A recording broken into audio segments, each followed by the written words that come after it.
programa Medicina em Destaque é um oferecimento de Hospital Vida, humano por natureza.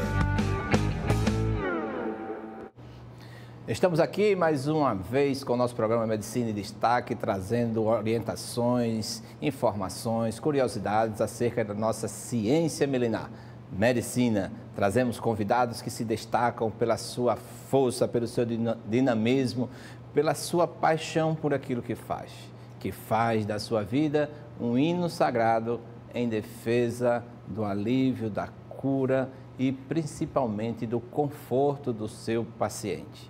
No dia de hoje, por excelência, trazemos uma profissional que se destaca por todas essas ações em uma só especialidade. Ela é paliativista e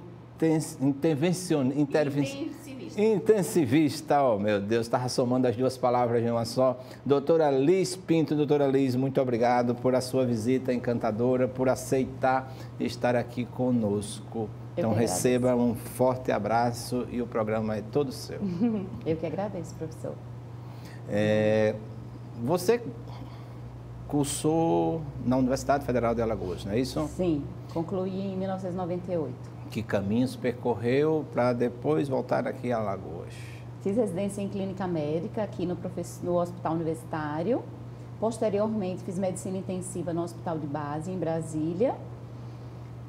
E em 2018 fiz o curso de cuidados paliativos com a equipe do Hospital Albert Einstein, promovido pela Santa Casa de Misericórdia de Maceió.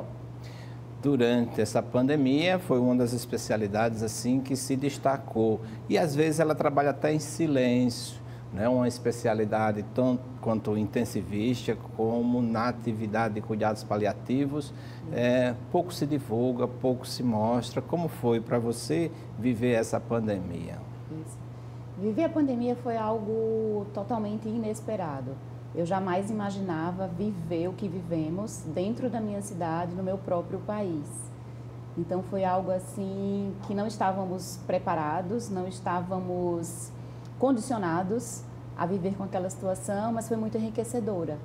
E nós pudemos aplicar mais do que nunca os princípios todos que adquirimos aí na nossa formação como profissionais, a equipe multidisciplinar como profissionais de saúde. Entre esses princípios estão os princípios bioéticos, né? Ninguém trabalha com cuidados paliativos sem conhecer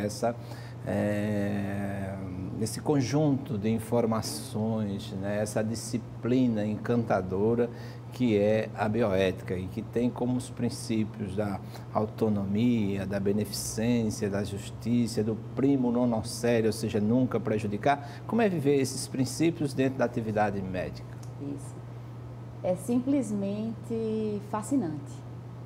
É a palavra que eu encontro para definir essa experiência. Na verdade, a medicina paliativa, os cuidados paliativos, eles são milenares. Porém, ganhou visibilidade depois que tudo foi implantado na década de 80, inicialmente na Inglaterra, posteriormente em alguns países da América Latina e só depois que chegou no Brasil, que se consolidou no Brasil e foi conceituado pela Organização Mundial de Saúde no ano de 2000, inicialmente. E os conceitos foram revistos em 2002 e o último em 2017. E cuidados paliativos, na verdade, eles fazem parte de qualquer e toda especialidade médica. Verdade. Pena que não tivemos essa experiência na nossa graduação. Eu vim ter acesso às informações de bioética, de cuidados paliativos, muito depois da minha formação, muito depois da minha graduação. Quiséramos nós ter em nossos currículos de medicina disciplinas como tanatologia, bioética, nós não tínhamos isso. Então, vivi muito depois. Você deve ter terminado antes de 2000. De 2000, nós abrimos a disciplina bioética lá na universidade. Em 98. Em 98. Fui sua aluna há 23 anos. Oh, meu Deus, tá vendo? E agora a filha também passando pela grade do curso de medicina também. Fico muito feliz com isso. Mas diga-me uma coisa, cuidados paliativos tem uma matriarca, né? Isso. Pode me falar dessa pessoa? Isso. Não se pode falar em cuidados paliativos sem lembrar da nossa querida Cicely Saunders, que foi a divulgadora, foi a pioneira na Inglaterra que plantou a semente dos cuidados paliativos. E o interessante é que ela reunia em uma única pessoa, em uma única profissional, 3 áreas. Ela tinha formação em serviço social, enfermagem e medicina. Olha. Quer dizer, tudo que buscamos para dar uma assistência digna ao paciente durante a sua trajetória de doença grave e ameaçadora à vida. E o hospice, né? Ela Isso. É a instituição ideal, né, para oferecer esses cuidados. Isso. O primeiro hospice ele foi fundado por Cicely Saunders na Inglaterra na década de 60, St. Christopher's, e é o lugar que oferece a assistência aos pacientes em final de vida, com toda a equipe voltada, treinada, preparada para essa caminhada com o paciente. Antes de falar nessa equipe, você pode dizer assim, quando é que o paciente ele necessita de cuidados paliativos? Ótima pergunta. Culturalmente, infelizmente, nós temos a chegada desse paciente para os nossos cuidados no final de vida. Isso é lamentável. Verdade. Porque a gente tem uma escassez de recursos e uma escassez de ferramentas para oferecer para ele em final de vida. O ideal, o recomendado é que esse paciente possa receber os nossos cuidados concomitantemente com o tratamento modificador da doença, seja ele uma radioterapia, quimioterapia, seja qual tratamento for. E os cuidados paliativos, eles devem caminhar conjuntamente com essa terapia modificadora da doença. Porém, ao longo do processo evolutivo, o paciente recebe menos cuidados da especialidade e recebe mais cuidados da equipe de cuidados paliativos. Isso vai caminhando e fluindo naturalmente. No cuidados paliativos, você tem a união da ciência e do amor, nós podemos dizer assim. Né? Você tem uma parte do cuidado da medicina curativa e tem um percentual que vai aumentando nesse instante com a medicina nos cuidados paliativos, não é isso? Isso, exatamente, professor. E vamos desmistificar aqui algo que é muito divulgado culturalmente, que cuidados paliativos prega muito romantismo. Isso é um mito. Cuidados paliativos é ciência, é técnica, é tecnologia também. Cuidados paliativos caminha junto com a tecnologia, com procedimentos invasivos, intervencionistas. À medida que o paciente vai caminhando para uma condição de irreversibilidade no final de vida, é que esses recursos diminuem. E aí se somam toda a abordagem da equipe multidisciplinar em humanização para esse fim de vida desse paciente, de acordo com a sua biografia. Então, em cuidados paliativos, é imprescindível que a gente conheça a biografia do paciente, a sua história de vida, quem são os familiares que caminham junto com ele, quem é a sua rede de apoio, onde ele está inserido, em que contexto ele está inserido, em que momento dessa família esse diagnóstico foi feito, o que repercutiu naquela família, na vida daquele indivíduo. Então, tudo isso vai refletir para uma assistência otimizada no final de vida. Então, na verdade, ele oferece, assim, não dias de vidas, mas... Anos, né, de vida. Não oferece isso, mas oferece qualidade de vida. Isso, qualidade de vida nas décadas de vida que o paciente tiver, nos meses de vida que ele tiver, nas semanas, nos dias finais, independente de que época foi feito o diagnóstico. Porque muitas vezes o diagnóstico ele é feito numa fase avançada da doença. Às vezes nós recebemos o paciente com a condição tão avançada e o diagnóstico é feito perto do final de vida. Então, isso varia muito. Entra aí um princípio da bioética, é o princípio da autonomia, né? Isso. A participação dele Isso. na escolha do melhor procedimento, né? Isso. Como é visto isso? Então, aí vem a questão de você conhecer os desejos do paciente e a expectativa dele. O que é que ele espera com aquele tratamento? Quais são os desejos? o que é que ele consegue enxergar para a sua vida ali, aquela caminhada naquele tratamento. E aí a autonomia vem na questão das diretivas antecipadas de vontade, que nada mais é do que o paciente expressar os seus desejos para uma condição de doença grave irreversível, onde ele não possa mais ter autonomia para decidir. Essas diretrizes antecipadas, por exemplo, o parlamento português já apresentou. Você tem acompanhado a perspectiva de que o nosso Congresso, o nosso Senado, possa aprovar uma lei nesse sentido, de que o paciente pode escolher para si o melhor tratamento quando ele não tiver essa autonomia? Isso. Sim, a perspectiva no Brasil está nesse trâmite para que isso possa chegar na forma de legislação. No momento ainda não tem poder de lei, ainda não tem essa força, mas o CFM, eles nos confere uma proteção na medida que há a definição no Código de Ética de preservar a vida, de não instituir terapias que prolonguem o sofrimento, que não deem qualidade de vida ao paciente. Isso está no nosso Código de Ética. Inclusive, o Conselho Federal de Medicina, através de uma resolução, oferecia essa autonomia, mas o Supremo, porque brecou um pouquinho, porque pode ser confundido com a questão da eutanásia. Isso. O que verdadeiramente não é, né? Não, que não tem nada a ver. Na verdade, sua opinião. Cuidados paliativos, ele nem antecipa a morte, nem adia a morte. Ele proporciona tratamento dos sintomas que causem sofrimento, sejam eles quais forem. Então, vai desde uma falta de ar até o tratamento de dor, soluço, prurido, o edema, a icterícia, enfim, qualquer sinal ou sintoma que possa trazer sofrimento para esse paciente, seja físico, espiritual, social, não importa.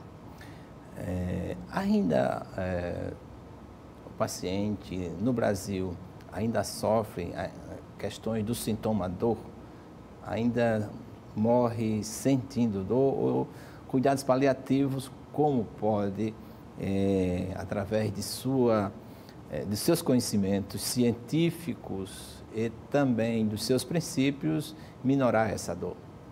Ótimo, o senhor ter falado sobre isso. A dor é um sintoma, é uma sensação, é um sintoma subjetivo que só o paciente pode descrever e quantificar. Só ele pode pontuar a intensidade da dor. E muitas vezes, na maioria das vezes, a literatura fala que a dor é subestimada pelos profissionais de saúde. Verdade. E, consequentemente, ela não é adequadamente tratada.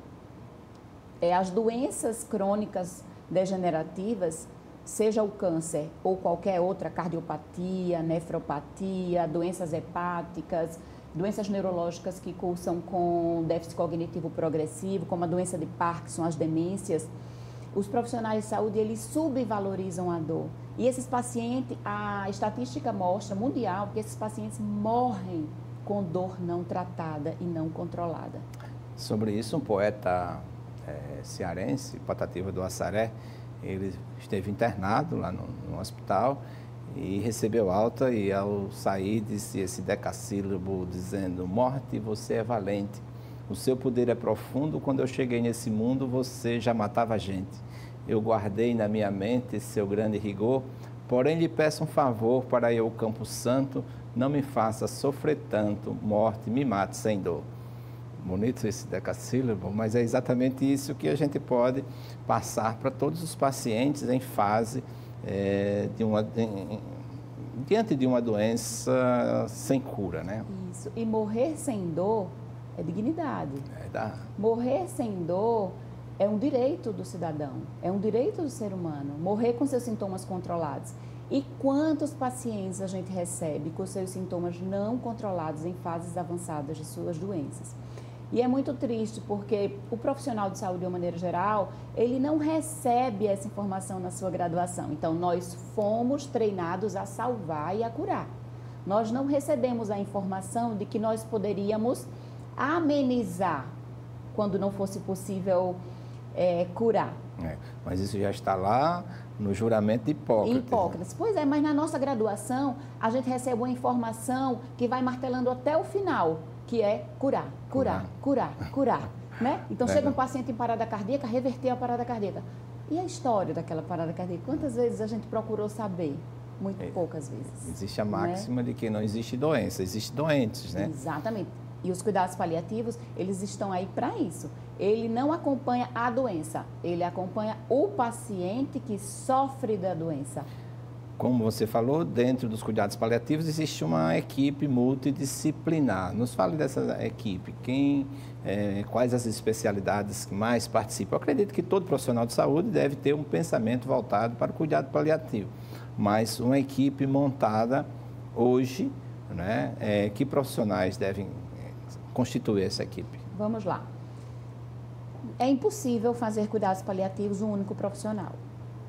Tá? Então, isso é uma informação assim, que tem que ser sedimentada entre os profissionais de saúde. A equipe multidisciplinar, ela se constitui do enfermeiro, do médico, nutricionista, terapeuta ocupacional, fonoaudiólogo, assistente social, muitas vezes o técnico de enfermagem, fisioterapeuta. São basicamente esses que nós precisamos para poder abraçar esse paciente e conduzir a sua evolução em torno dessa doença grave e ameaçadora à vida. Todos esses profissionais têm esse pensamento. Outro poeta falou também, dizendo: no leito do hospital, quando internado eu estava, o doce que me servia e a enfermeira entregava, só era doce no pires, na minha boca amargava. Então, o paciente, diante de uma dor, no leito do hospital, a sua autoestima, a sua autovalia, ele se sente um tanto, às vezes, depressivo, triste, né? E aí o papel desse profissional, quais os valores que devem ser constituídos na proporção de melhores dias, de uma alegria para esse paciente. Isso. Existem não apenas as ferramentas farmacológicas, como as ferramentas não farmacológicas, que estão inseridas na abordagem da equipe multidisciplinar. Então, devolver ou preservar a autonomia desse paciente, o paciente que tem uma doença grave, degenerativa, ameaçadora à vida, ele, quando não tem os seus sintomas controlados, ele não consegue comer, ele dorme mal, ele não tem apetite, ele tem constipação, ele tem fadiga. A fadiga é um sintoma muito pouco valorizado e raramente tratado. O paciente com fadiga, ele tem inúmeras causas que desencadeiam e perpetuam a fadiga. E quantos especialistas tratam a fadiga? Quase nenhum. E o paciente morre com essa fadiga em torno de todos os outros sintomas e você não consegue controlar, você não consegue devolver nem preservar a autonomia dele. O que nós mais queremos manter e devolver esse paciente é a autonomia, até o final da doença. Nesse perfil entra a questão do psicológico, né? Também. A doença que ela ameaça a vida, não é? A medicina já esgotou todos os suas investidas, né? Tudo aquilo que pode oferecer por tratamento. Quando se esgotam isso, não pode oferecer mais. Os cuidados paliativos têm 1000 formas de dizer: estamos aqui, estamos do seu lado, queremos participar desse momento contigo, né? Isso. Eu não falei de uma das figuras que são importantíssimas da equipe multidisciplinar, mas que nem por isso é menos relevante, que é a presença do capelão. Sim. O capelão faz parte da equipe multidisciplinar. E essa figura não envolve questões de religiosidade, pelo contrário, mas que o paciente possa ressignificar dentro de um contexto de espiritualidade. Porque a ciência já comprovou que as questões espirituais alinhadas durante a doença grave, elas conseguem dar uma melhor qualidade de vida para o paciente. O paciente consegue viver melhor quando ele ressignifica todas as suas questões familiares, pessoais, enfim, da sua biografia. Está na carta de São Paulo aos Romanos, versículo 13 e versículo 10, que o amor é o cumprimento perfeito da lei, não é? Você poder oferecer mais a qualquer um dos circunstantes. E aquele paciente que está lá, que muitas vezes se sente abandonado, né? Até por familiares, entra aí a questão dessa participação do cuidado paliativo, mas sem esquecer essa questão da espiritualidade, né? Independente de religião que ele tenha. Isso. Existe uma questão em cuidados paliativos muito interessante que poucas pessoas conhecem, e até poucos profissionais de saúde têm acesso a essa informação. É que muitas vezes, durante a evolução do paciente, que ele piora, que ele se aproxima da fase final de vida, e ele consegue alinhar essas questões de espiritualidade dentro do seu contexto de doença e de sofrimento físico, que é a questão a questão do paciente, ele rever essas questões de espiritualidade e ele consegue até ter controle dos seus sintomas. Ele consegue com medidas não farmacológicas. Então, existem várias técnicas utilizadas por profissionais da equipe multi, onde o paciente consegue ter uma melhor qualidade de sono, o paciente controla melhor a sua constipação, ele consegue comer melhor de acordo com a mudança, a quebra da monotonia do cardápio. Então, tudo isso faz parte dessa abordagem. Maravilha. Doutora Liz estará participando de um congresso aqui que começa quando? Amanhã é o congresso, na verdade eu estarei presente em uma abordagem expositiva, é o Congresso Alagoano de Cardiologia. Essa tem a imagem. E a abordagem será sobre cuidados paliativos na cardiopatia terminal. Foi um tema que eu achei bem complexo, bem difícil para abordar, mas tentei condensar, já que é muito vasta a quantidade de informação, tentei condensar um pouco para que chegue aos profissionais a informação desejada. Vejo outro, mesmo esse aqui, sim. Então tem uma programação bastante eclética, né? A sua participação será no dia 4. Amanhã, isso, 4 de novembro. Às 9 horas da manhã, no Hotel Jatilca. Maravilha. Você tem uma imagem aí também de uma poesia que, junto com um poeta lá de Pernambuco, eu falava sobre a morte, como é que eu desejo morrer, né? Está no livro de tanatologia, também não botei a foto aqui, mas você pode abordar. Meu desejo é morrer rapidamente e avançar um sinal sem alguém bater. Em fração de segundos eu morrer sem dar tempo pensar no acidente, sem dar tanto trabalho para parente, trocar fralda, me dar água e café. Esperar um milagre exige fé e em poucos minutos virá nada. Se tivesse a morte sossegada, não há dúvida nenhuma que essa é. Prefiro mesmo é deixar de existir de um jeito ligeiro e muito prático, pode ser de um choque anafilático que não chegue a sequer me despedir. Sem ter dor de chorar e nem sorrir, minha voz se calar em um segundo, entrar em um coma tão profundo que a TV da visão saia do ar, que seja assim o momento de passar desse mundo daqui para o outro mundo.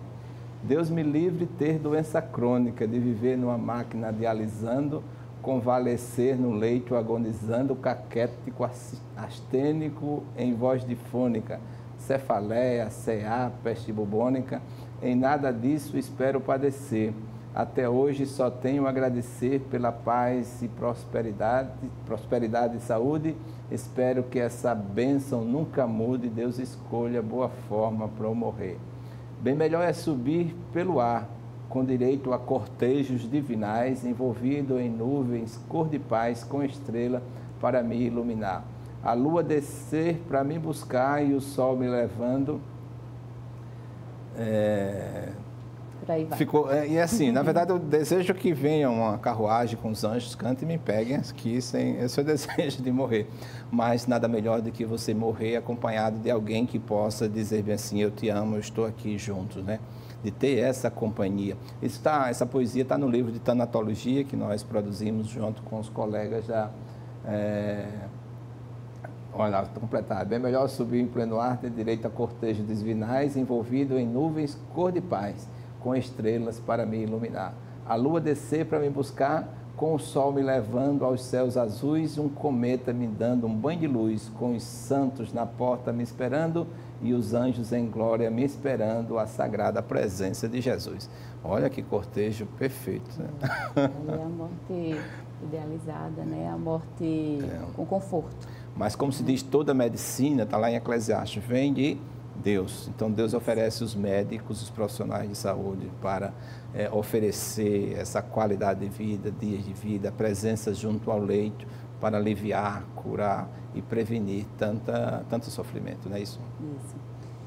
E um desejo, né, na verdade, de todos os profissionais envolvidos em cuidados paliativos, eles têm essa busca incessante que haja uma divulgação entre os diversos profissionais para que todas as especialidades médicas e todos os profissionais da área de saúde possam falar um pouco com seus pacientes sobre a morte ao longo de doenças crônicas, né? E que a gente não trate as doenças crônicas como doenças curáveis. O paciente precisa saber que a doença não tem cura. Isso é importante. A gente não pode fantasiar.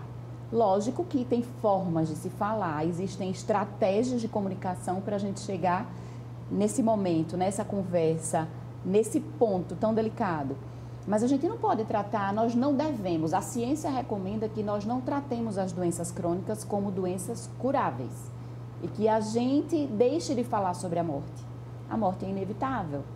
Infelizmente, a nossa cultura ocidental pouco se fala sobre a morte. Ninguém sai daqui vivo, né? A gente foge da morte, né? Por quê? Porque a morte, ela traz um sentimento de sofrimento para a cultura ocidental. Então, morrer é sofrer, morrer é ter frustração, é não ter dado certo, é não ter tido oportunidade, é não ter tido cura, é não ter tido salvação.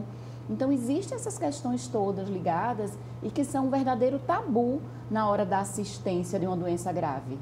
Tem um colega que ele foi convidado a vir, dois vieram, contaram a sua história, mas teve um que ele escapou também da Covid, mas ele disse que, segundos antes de decidirem se ele ia ser entubado ou não, ele não foi entubado e etc.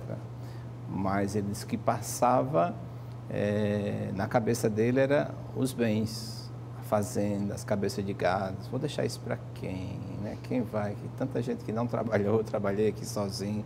É por isso que o cuidados paliativos trabalha bem essas questões do apego material. Né? Isso. E tem uma questão muito ligada a isso que o senhor falou.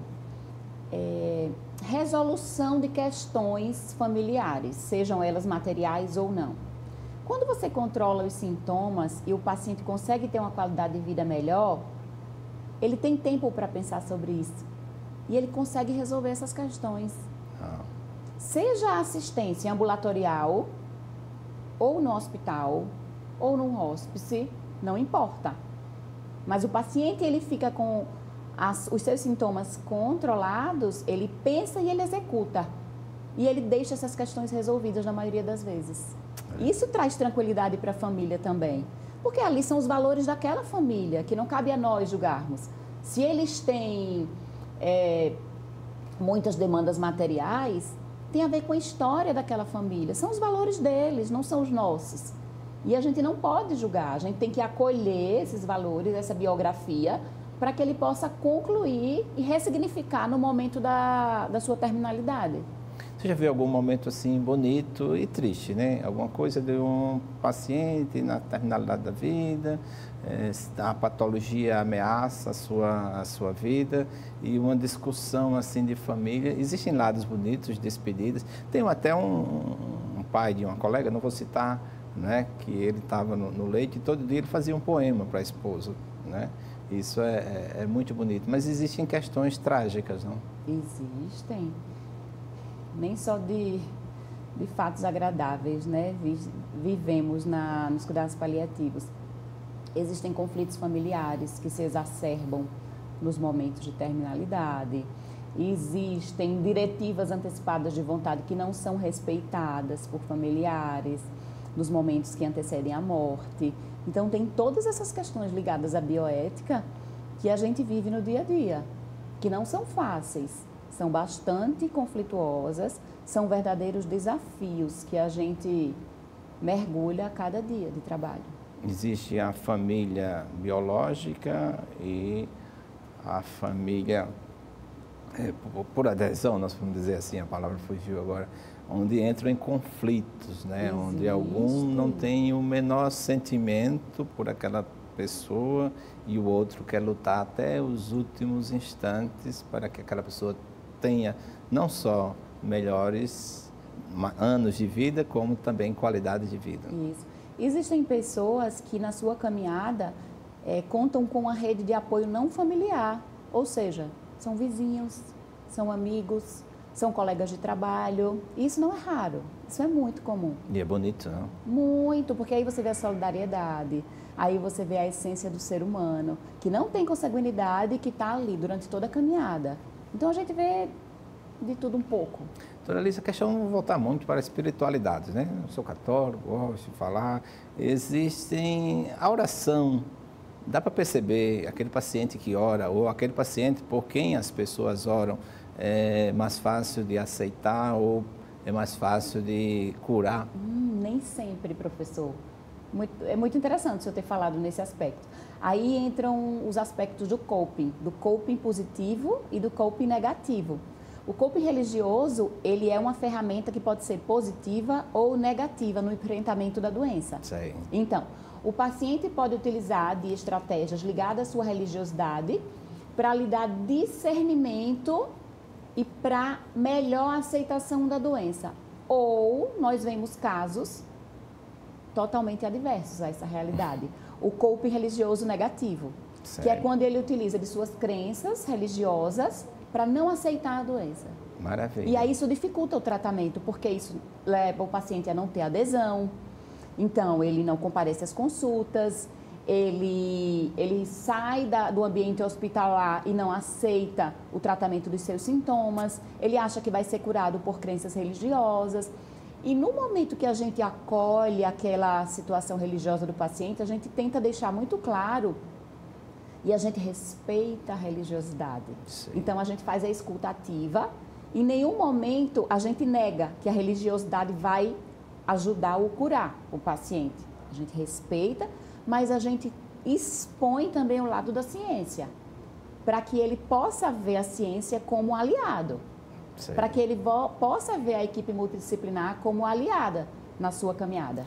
Importantíssimo hoje, porque assim, tem também uma caminhada em medicina e a gente vê que existem promessas, né, fantasiosas que diz, olha, não precisa fazer esse tratamento porque você vem aqui, nós oramos e você vai ficar bom. Então, esse coping negativo, né, ele tem assim um peso na questão do prognóstico do paciente. Piora em muito o prognóstico, porque aí o paciente abandona a terapêutica, o paciente some, ele não retorna para as consultas, ele não volta para o especialista e quando ele retorna a sua doença está avançada e sem controle. Então, é muito triste, mas existe. Diante de um diagnóstico de uma doença incurável, o paciente passa por alguns perfis, né? Isso. Que perfis são esses? Assim? Existem várias fases, né, da doença. Tem a aceitação, tem a negação, enfim, são cinco fases que o paciente percorre e que muitas vezes ele não vive as 5, ele pode viver alguma das 5 ou ele pode viver nenhuma das 5. Ele pode passar pela doença sem reconhecer que tem a doença. Olha aí. Ele pode morrer sem aceitar que tem a doença. E isso depende muito de questões ligadas à sua história de vida. Então, aí vem questão de aspectos culturais, sociais, familiares, religiosos, espirituais, e que muitas vezes dificultam e até retiram o paciente da abordagem terapêutica, o que é uma pena, o que é lamentável. Como é que se percebe, na sua experiência, a questão do direito à verdade? O paciente ele deve ter direito ao diagnóstico e ao prognóstico de sua doença? Ótimo falar sobre isso, que isso também é muito... Existe um mito, existe uma uma falta de oportunidade dessa informação no nosso meio da área de saúde, entre os diversos profissionais. Quando o paciente tem um diagnóstico de uma doença grave, quando já elucidou o diagnóstico de uma doença grave ameaçadora à vida, os princípios de bioética, eles nos falam que ele tem direito de saber, desde que ele queira. Então, cabe a nós darmos ao paciente essa escolha. Nós chegamos ao seu diagnóstico. O senhor quer saber? O senhor quer saber detalhes? O senhor quer saber só informações superficiais ou o senhor prefere que alguém saiba e decida pelo senhor, pela senhora, quem quer que seja? Então, o paciente escolhe se quer ter acesso a essa informação ou se ele vai delegar para os seus familiares ou para outras pessoas essas informações. Isso é muito interessante, desde que ele tenha cognição preservada, lógico. Você está falando, assim, essa colocação da abordagem de profissional para o paciente ou para a paciente, mas o contrário também existe. No profissional escolher até que ponto um trauma psicológico, aquela notícia não causará nele um dano maior. E a escolha de um dos familiares também que vai dizer, não quero que conte nada, que esconda. Como é que ficam esses conflitos? Na verdade, essa situação é uma situação bem conhecida, que a gente denomina de cerco do silêncio. Quando a família pede ao profissional de saúde para não revelar o diagnóstico para o paciente. E, na verdade, do ponto de vista ético, nós tentamos convencer os familiares de que a pessoa tem direito de saber. Verdade. Depois que os familiares nos ouvem, aí a gente vai resolver se ele tem condições, até que ponto, o quão desse diagnóstico ele pode saber, de acordo com as suas fragilidades, de acordo com as suas questões emocionais, familiares. Mas o cerco do silêncio, a conspiração do silêncio, ela deve ser quebrada pelo profissional de saúde. Lógico que com técnicas e abordagens de comunicação. Sei. Por exemplo, nós devemos falar para os familiares algumas mensagens, nós devemos passar algumas mensagens, tais como, olha, a pessoa que está doente sente que está adoecendo, sente que está doente, sente que está padecendo. Se nós não contarmos a ela, ela não vai confiar, ela não vai ter confiança no profissional de saúde. E aí, como vai ser o tratamento? Então, a gente tenta convencer, através de recursos e de uma abordagem mais dirigida, de que esse paciente precisa ter adesão ao tratamento, que uma das ferramentas é o elo de confiança entre médico e paciente. Dá para demonstrar tudo isso, que a família está envolvida em todas as etapas, né? Isso. Quando a família atrapalha? Em que circunstâncias? Em que circunstâncias? A pior circunstância é a conspiração do silêncio. Eu vejo como uma situação de extremo conflito, você tratar um indivíduo que tem autonomia e não pode exercer sua autonomia. Ele não pode escolher como ele pode ser tratado, porque muitas vezes nós temos opções de tratamento e a gente precisa compartilhar isso com o paciente. Por exemplo, a gente precisa tratar o plano de cuidados, precisa traçar o plano de cuidados. E para que isso ocorra, o paciente precisa compartilhar conosco algumas decisões. Um exemplo bem prático. A doença é X. Para essa doença, existe uma terapêutica A, B e C. A A dá muitos efeitos colaterais, mas 95% de chance de curar a doença. A B, 70% de chance de curar a doença, mas tem menos efeitos colaterais. Então, a gente precisa compartilhar com o paciente a que ele está disposto a enfrentar. Qual é a que ele está preparado para enfrentar nesse momento e para decidir se ele tem sua autonomia e ela deve ser preservada. Então, a conspiração do silêncio, ela atrapalha muito a abordagem terapêutica. Muito. Uma outra questão nesse paciente que está em fase terminal é o tratamento desproporcional, né? Até onde o médico deve fazer? Porque, de repente, ele está tem um CA primário de colo de útero, tem metástase hepática, etc., mas aparece com uma colecistite e precisa fazer uma colecistectomia, ou seja, retirada da vesícula. Quer dizer, é uma decisão de um tratamento desproporcional para oferecer um prognóstico melhor para a doença, né? Como se avalia isso também nos cuidados paliativos? Vamos lá. É outra dúvida muito frequente e que muitas vezes geram conflitos éticos bem intensos dentro da equipe de profissionais de saúde. A gente utiliza as escalas de scores prognósticos. Então, essas escalas, elas nos dão o status do paciente em termos de reserva funcional. Então, a gente tem escalas que elas pontuam, vamos supor, de 10% a 100%. Se o paciente tem um PPS de 40%, a gente já sabe que ele tem uma performance, uma reserva que está caminhando para uma reserva muito ruim. Então, a gente vai ponderar até que ponto ele tolera uma abordagem cirúrgica. E a gente vai compartilhar com o paciente e familiares. Olha, dentro da escala pontuada para o paciente, ele tem uma margem de funcionalidade que tolera o procedimento. Pode haver complicações, mas a escala nos permite indicar o procedimento. Então, a gente dá essa condição para o paciente refletir e decidir junto conosco. Então, esses scores prognósticos, eles nos ajudam muito na tomada de decisões. Nós falávamos assim de como atrapalha e como ajuda essa família, esse paciente e o próprio paciente na sua fé, ele pode ajudar também. Não, a gente viu o COB negativo, etc., mas o positivo, assim. Tá.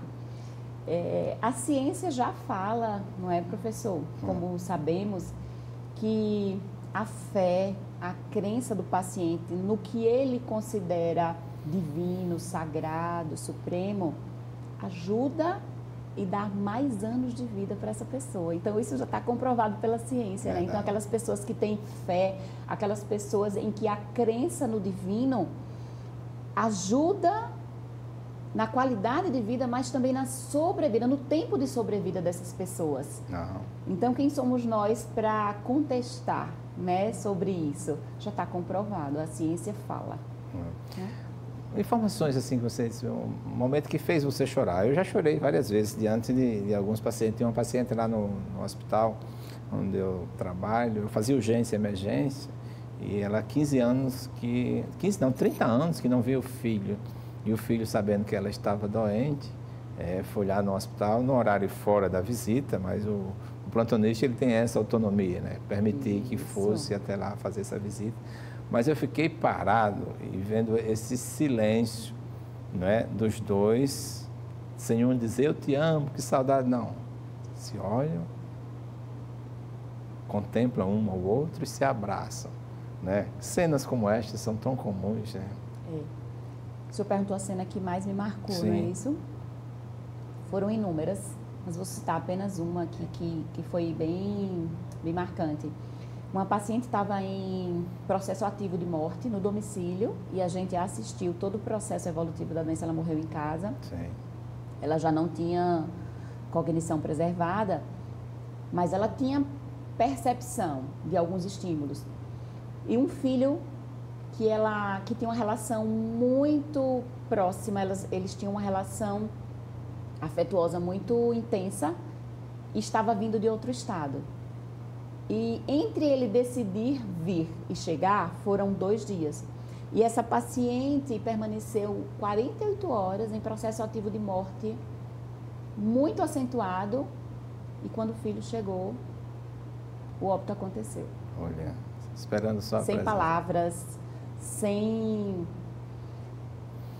Gestos, sem verbalização, emoção. sem gestos, apenas esperou a chegada. E como essa, nós vimos muitas outras. Né? Doutora Liz, como é que está cuidados paliativos aqui em Alagoas? Que centros, assim, hoje trabalham com mais intensidade cuidados paliativos?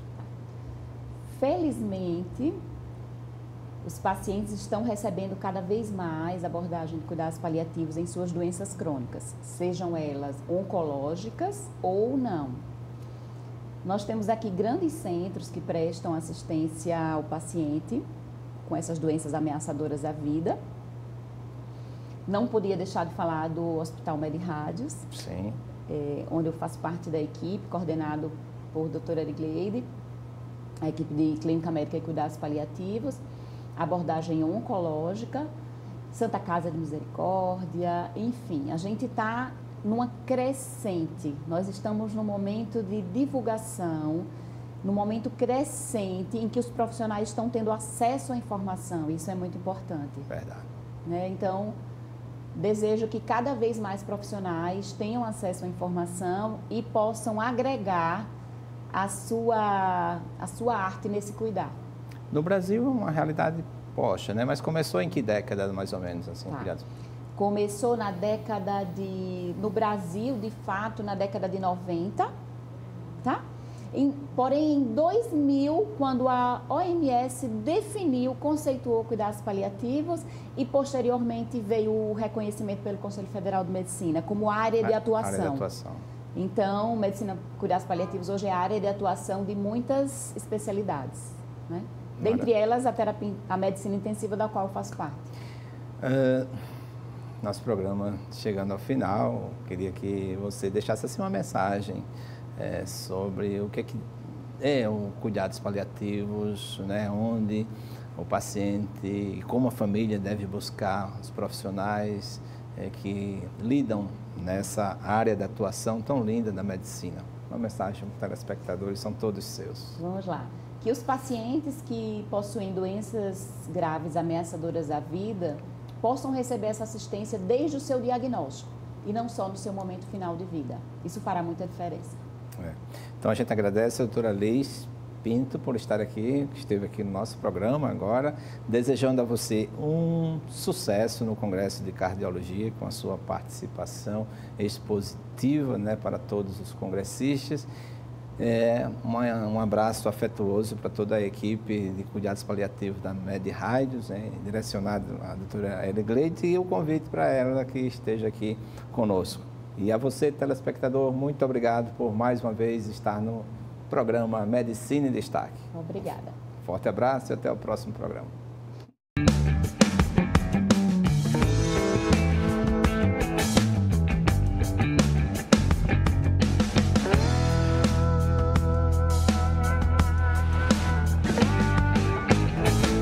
O programa Medicina em Destaque é um oferecimento de Hospital Vida, humano por natureza.